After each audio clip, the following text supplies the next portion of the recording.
برای شما درود میفرستم از دفتر مرکزی رادیو آزادی در پراگ. شالوگو خوجه و چون همیشه ساعتی رسو 10 با سرخط خبرهای روز و یادتان رود بینندگان عزیز همه شما رو ما بازم دعوت میکنیم به پخش مستقیم برنامه خبری که فراگیری موضوعهای روزی تاجیکستان و جهان است و رساسی از تقدیم شما می شود در همین جا در آزادی ویدیو.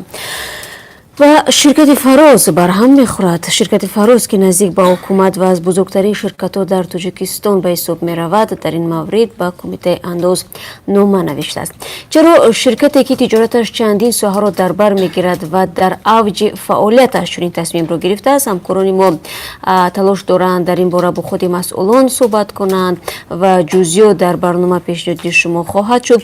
ضمناً بهار امسال 10 نفر از کارگران خواجگی کشاورزی که بر اساس قرارداد با شرکت معروف فراز شیره کمال میفروختند در اداره این شرکت اعتراض کرده بودند و خواستار بازنگری قراردادهایشان شدند.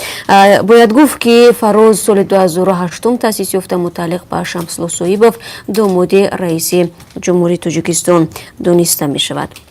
بس بین ساکنان و غیورسیمن مسکونان محله در شهر دوشنبه دعوا دارند خانه های آنها را ویران می کنند اما برایشان جبران نمی پردازند. در جای خانه های آنها شرکت غیورسیمن باید مکتب بسازد.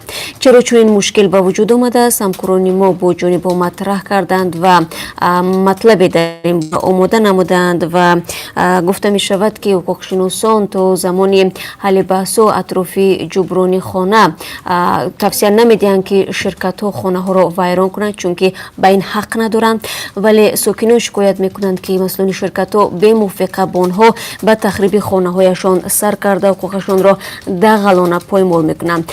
در تاجیکستان نهادهای مستقل نرخگذاری منزل و مالکیت وجود ندارد و تنها مقامات نرخ منزل های تخریب شده را معین میکند و باید گفت که چنین بحث ها در این اواخر خیلی زیاد سر میزنند.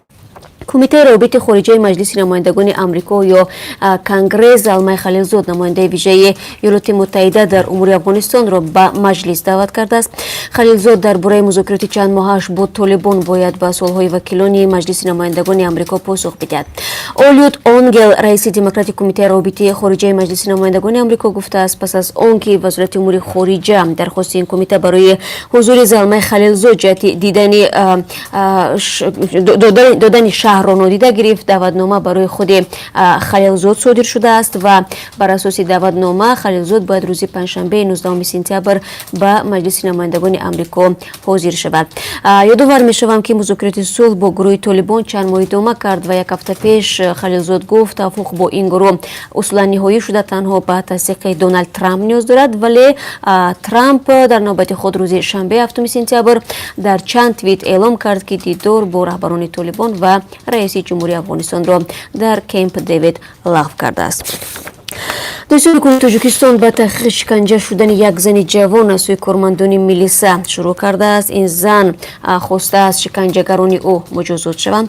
به ادعای دعواگر برای جرمی که برادرش صادر کرده بود او در اداره میلیسا بازپرسی و مورد بدرفتاری و شکنجه و حتی تجاوز نیز قرار گرفته است. البته این ادعای خود این زن می باشد، ادعایی که مقامات حفظی حقوق به اساس می دانند و میگویند تحقیق حادثه این دعوا را اثبات نکرد.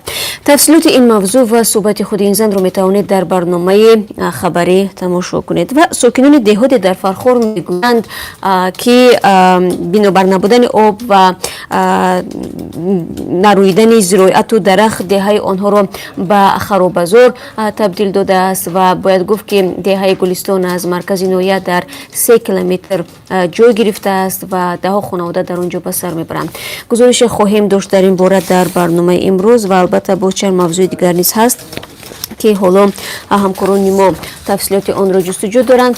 من همه شما رو در برنامه خبری منتظر می شوم و فکر می کنم که در برنامه چون همیشه ما رو همراهی خواهید کرد. در همین جا فراموش نکنید در آزادی ویدیو کانال ما در رادیو آزادی بعد از 3 ساعت دیگر و میخوریم. روز خوب داشته باشید.